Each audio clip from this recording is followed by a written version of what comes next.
नमस्कार। आपका बहुत बहुत स्वागत है। तुला राशि, नया साल 2022 तुला राशि के लिए क्या लेकर आया है, आज के वीडियो में मैं यही आपको बताऊंगा। तुला राशि शुक्र देव की राशि, सौंदर्य की राशि, बैलेंस की राशि, भोग विलास की राशि कही जाती है। शुक्र से ही जीवन चलता है। शुक्र ही सृष्टि में उत्पत्ति का कार्य करते हैं। सृष्टि की उत्पत्ति बिना शुक्र के संभव नहीं है। यानी कि शुक्र जो है बहुत ही महत्वपूर्ण ग्रह है प्रेम के लिए, विवाह के लिए और सभी सुख साधनों के लिए। शनि देव तुला राशि में योगकारी ग्रह होते हैं, तो ये किस पोजीशन में है उसके आधार पर बहुत कुछ तुला राशि का भविष्य निर्धारित करता है। ये भविष्यफल केवल चंद्र राशि के आधार पर मैं दे रहा हूँ। आपका लगन कुछ भी हो सकता है।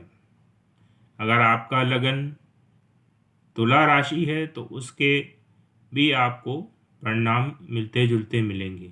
लेकिन आपका लगन कोई और है, तुला राशि, लेकिन राशि आपकी चंद्र राशि तुला है, तो इसके परिणाम थोड़े डिफर हो सकते हैं, क्योंकि लगन का भी प्रभाव काफ़ी होता है। यानी कि 50% मन और 50% शरीर। तो ये समझिए कि अगर आपकी तुला राशि है या शुक्र का ही कोई लगन है तो इसके काफ़ी मिलते जुलते परिणाम मिलेंगे, और अगर केवल चंद्र राशि है तो 50 से 60-70% तक आप इसके परिणाम आपको प्राप्त हो सकते हैं।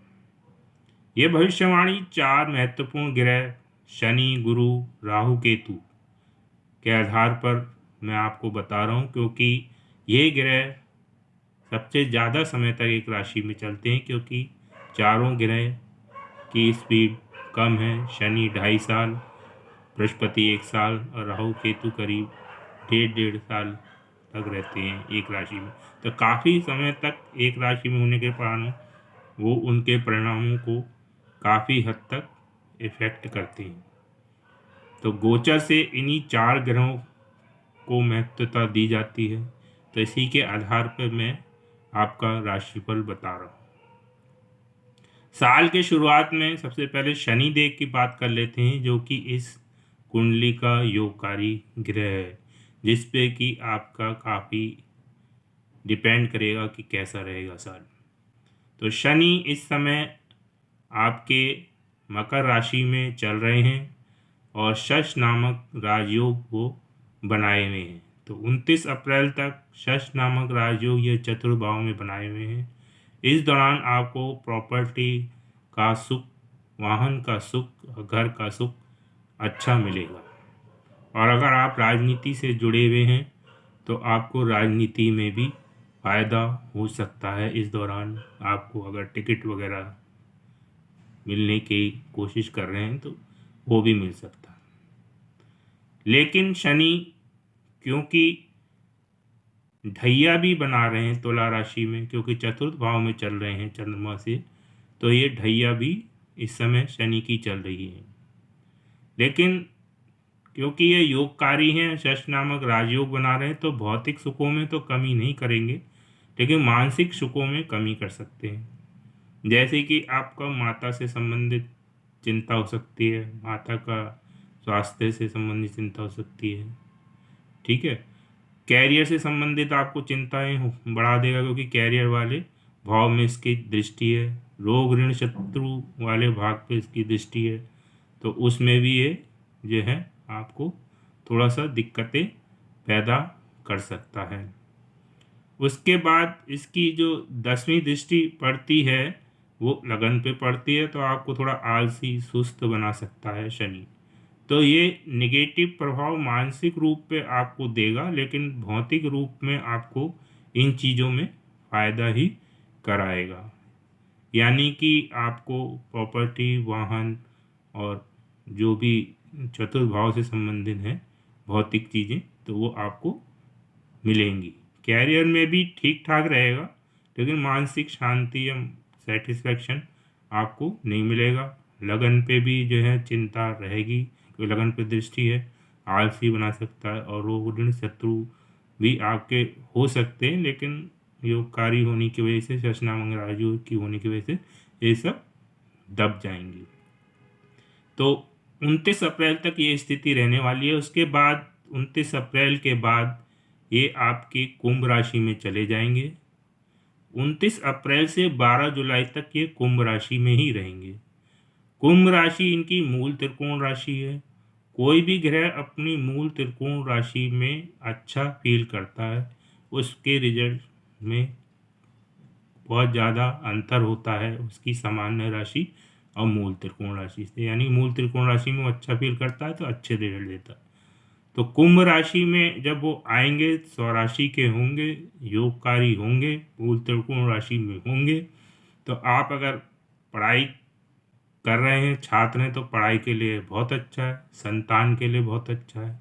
किसी की संतान है और उसको कोई दिक्कत आ रही है, तो वो दिक्कतें समाप्त हो जाएंगी आपकी 29 अप्रैल से 12 जुलाई के बीच। लाभ भाव को देखेंगे तो भौतिक सुखों में मैंने कहा तो ज़्यादा अंतर नहीं डालेंगे, यानी कि आपका लाभ होगा, लेकिन सोशल सर्कल में ज़रूर आपको दिक्कत हो सकती है, मित्रों से खटपट हो सकती है, ठीक है, या जो भी आपका सोशल सर्कल है तो उसमें ये दिक्कत डाल सकते हैं। और विवाह स्थान को भी देखेंगे तो विवाह स्थान में भी ये थोड़ी कटुता ला सकते हैं पार्टनर के बीच, या वैवाहिक पार्टनर के बीच, या नॉर्मल पार्टनर के बीच। और जो बिजनेस करते हैं उनके लिए भी थोड़ी सी दिक्कतें पैदा कर सकते हैं, लेकिन ये दिक्कतें मानसिक ज़्यादा होंगी। कोई काम अटक जाएगा, लेकिन स्लो हो जाएगा कोई शनि की वजह से, लेकिन शनि जो है फिर भी तुला राशि में अच्छा रिजल्ट देंगे अपनी राशि में होने के कारण। उसके बाद इनकी जो दृष्टि धन भाव, कुटुंब भाव और वाणी भाव पे पड़ेगी, तो इस दौरान आपकी वाणी थोड़ी सी कर्कश हो सकती है। कुटुंब के मामले में, कुटुंब से आपके संबंध या वाणी थोड़ी सी अच्छी नहीं होगी, खासतौर से 29 अप्रैल से 12 जुलाई की। उसके बाद 12 जुलाई के बाद पूरे साल भर, 12 जुलाई के बाद ये फिर से मकर राशि में आ जाएंगे। तो जो आपका जनवरी से और 29 अप्रैल तक का मैंने भविष्यवाणी की है या बताया है, तो वो चीज़ फिर से लागू हो जाएगी। यानी कि प्रॉपर्टी, वाहन, इनका सुख जो पहले भाग में नहीं मिल पाया है, जिनको उन्हें आखिर में, साल के आखिर में 12 जुलाई के बाद मिल सकता है। और जो दिक्कतें पहले आ रही थी, तो वो दिक्कतें फिर से शुरू हो सकती हैं।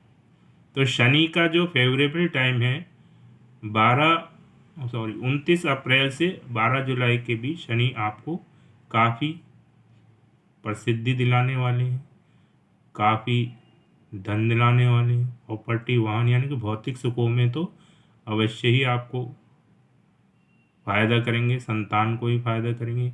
कुल मिला के शनि जो है अच्छी स्थिति में है, तो ठीक ही रहेगा। उसके बाद हम गुरु की बात कर लेते हैं।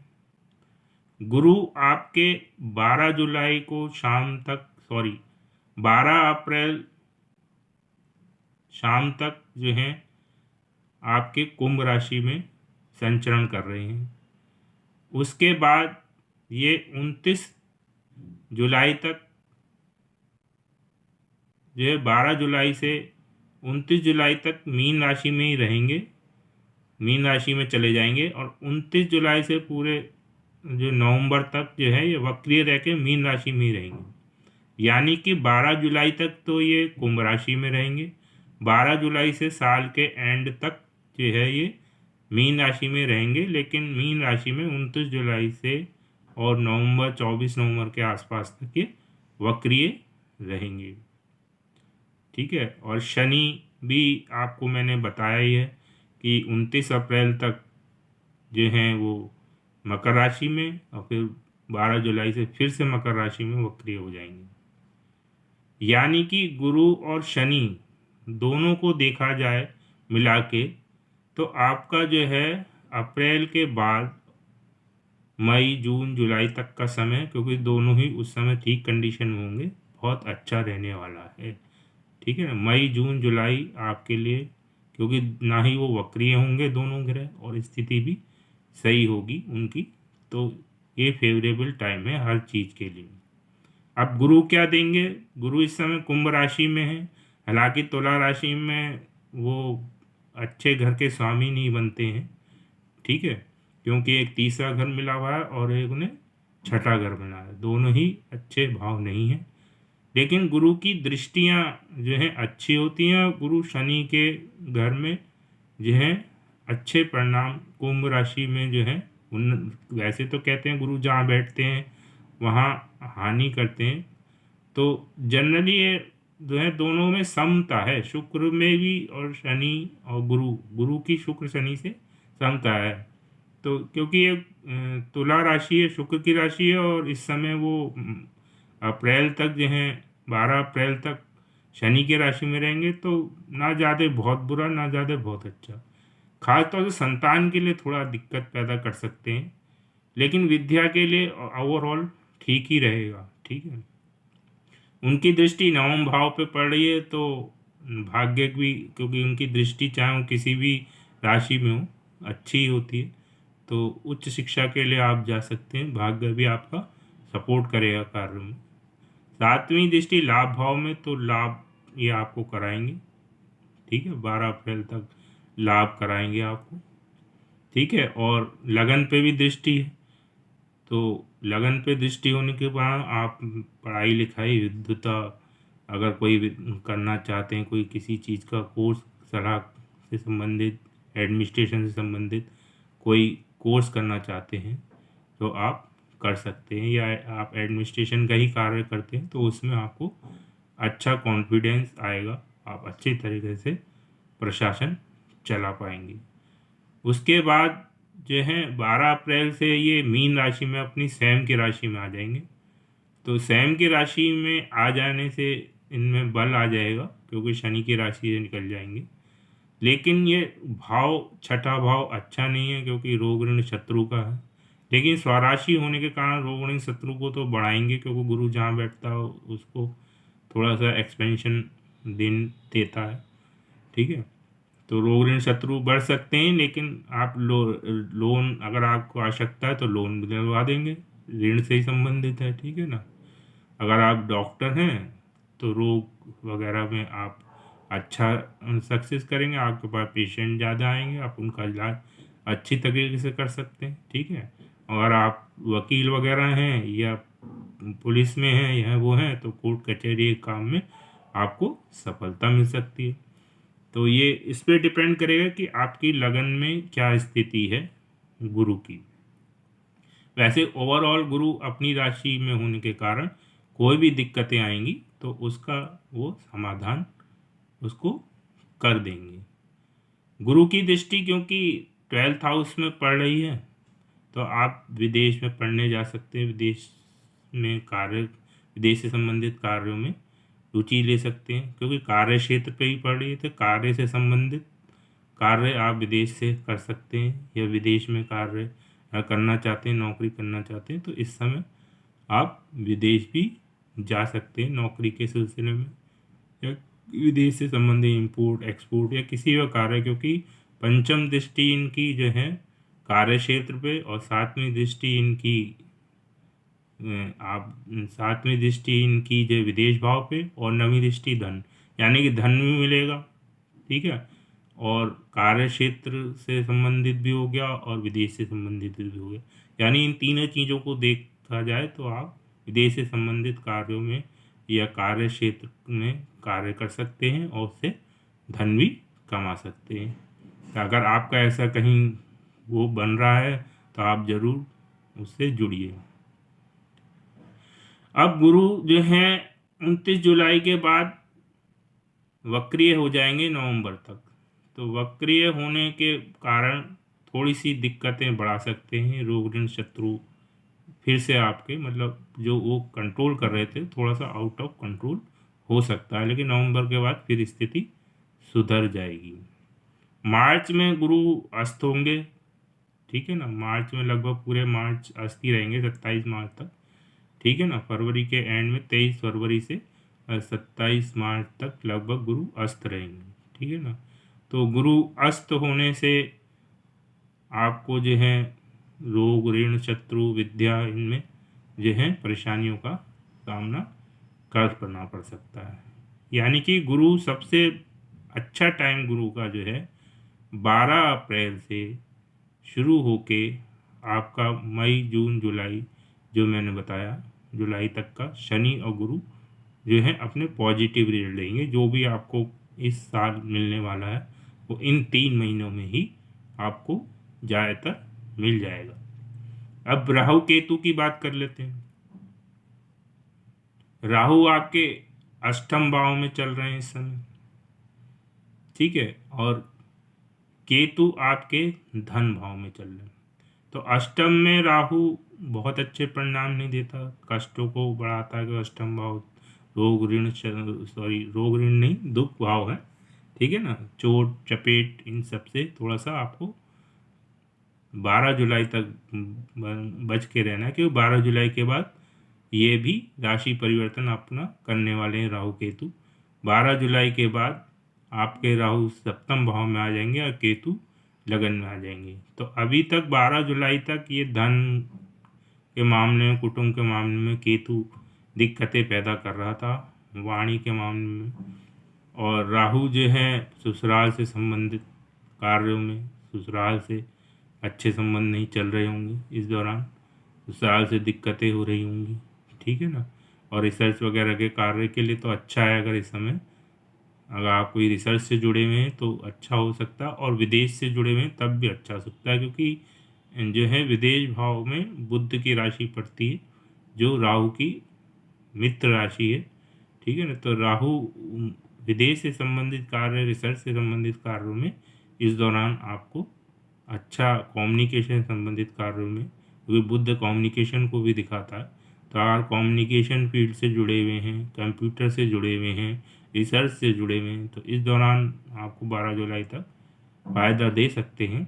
अन्यथा जो है मानसिक रूप से ससुराल पक्ष से ये दिक्कतें आपको देंगे, ठीक है ना। अब जो है राहु का हमने बात कर ली। अब केतु इस समय क्या है, वो भी 12 जुलाई तक ही रहेंगे, क्योंकि दोनों एक साथ ही मूव करते हैं। तो केतु जो हैं अभी धन भाव में चल रहे हैं, उसके बाद जो है आपके लगन में आ जाएंगे, और राहु जो है सप्तम में आ जाएंगे। तो केतु क्या है, कन्फ्यूजन पैदा कर देंगे आपके दिमाग में 12 जुलाई के बाद। पूरे साल वो उसी में रहने वाले, आपको काफ़ी मन जो है दुविधा में रहेगा, किसी काम में दुईमन हो जाएगा आपका। कभी किसी मान में मन नहीं लगेगा, फिर दूसरा करने लगेगा, दूसरे को पूरा कर नहीं पाए फिर तीसरा करने लगेंगे, है ना। कन्फ्यूजन, करूँ क्या करूँ ना करूँ, ठीक है ना। इस टाइप का कन्फ्यूजन केतु देता है अगर लगन में बैठा हो। और राहु जो है सप्तम भाव में बैठे हैं, ठीक है ना। 12 जुलाई के बाद सप्तम भाव में आ जाएंगे, और 29 जुलाई को शनि भी जब राशि परिवर्तन करेंगे तो उनकी तीसरी दृष्टि भी सप्तम भाव पर पड़ेगी, यानी सप्तम भाव पर शनि की दृष्टि होगी और राहु स्वयं वहाँ बैठे होंगे। शनि जो है पंचम में बैठे होंगे, तो अगर आपके अंतर जातीय प्रेम संबंध चल रहे हैं तो आप इस दौरान शादी कर सकते हैं, क्योंकि राहु शादी का भी ग्रह माना जाता है, राहु शादी करवा देता है। लेकिन अंतर जातीय या ऐसी अनऑर्थोडॉक्स टाइप की शादी कराता है, ठीक है ना। और प्रेम संबंध के स्वामी, प्रेम का स्वामी का संबंध सप्तम भाव से बन जाएगा। तो इस दौरान आप अंतर जातीय हुआ या कोई प्रेम कर रहे हैं तो आप शादी के लिए इस दौरान जा सकते हैं। लेकिन वैवाहिक पार्टनर जो शादीशुदा हैं उनके लिए दिक्कतों का समय रहेगा। राहु वहाँ बैठे हैं, शनि की दृष्टि है, तो लड़ाई झगड़े बढ़ सकते हैं, दूरियां बढ़ सकती हैं। राहु जो है अपने प्रभाव लगन पे भी डालेगा, तो गुस्सा आप में बढ़ सकता है इस दौरान। ठीक है, 12 जुलाई के बाद थोड़ा ध्यान रखिए, क्योंकि केतु वहाँ स्वयं बैठे होंगे, कन्फ्यूजन भी रहेगा, गुस्सा भी रहेगा। ठीक है ना। तो सप्तम भाव में क्योंकि हम बिजनेस वगैरह को भी देखते हैं, तो बिजनेस वगैरह के लिए भी ये साल बहुत अच्छा नहीं जाने वाला। हालांकि अगर राहु और शनि से संबंधित आप कोई कार्य करते हैं तो उसका परिणाम अच्छा मिल सकता है, क्योंकि राहु शनि दोनों तुला राशि में हैं, क्योंकि तुला राशि के दोस्त हैं वो। ठीक है, शुक्र के दोस्त हैं। तो कार्य व्यवसाय में अगर उनसे संबंधित आप कार्य करेंगे या शुक्र से संबंधित कार्य करेंगे तब तो ठीक है, लेकिन अगर आप दूसरे ग्रहों से संबंधित कार्य करेंगे तो आपको ये नुकसान भी पहुंचा सकते हैं। ठीक है, क्योंकि ये एक पापी ग्रह हैं, इनकी जो स्वभाव है पापी ही है। ये केवल अपना ही सोचते हैं या अपने मित्रों का ही सोचते हैं। ठीक है ना, दूसरे के प्रति उनका बिल्कुल भी लगाव या वो नहीं होता है। तो ये तो रहा आपका पूरे साल भर का प्रेडिक्शन। तो आपका जो बेस्ट समय है वो मैंने आपको बताया, मई जून जुलाई जो भी आपको मिलना होगा वो सबसे ज़्यादा इसी दौरान मिलेगा। बाकी शुरू के 3 महीने आपके सामान्य रहेंगे और लास्ट के 3 महीने ज़्यादा निगेटिव हो सकते हैं, 3-4 महीने, क्योंकि राहु केतु का प्रभाव भी रहेगा। ठीक है ना, और शनि और गुरु भी वक्रीय हो जाएंगे। तो साल का एंड तो बहुत अच्छा नहीं है, शुरुआत जो है सामान्य है, लेकिन बीच का समय आपका बहुत अच्छा जाएगा। तो आज के वीडियो में इतना ही। धन्यवाद।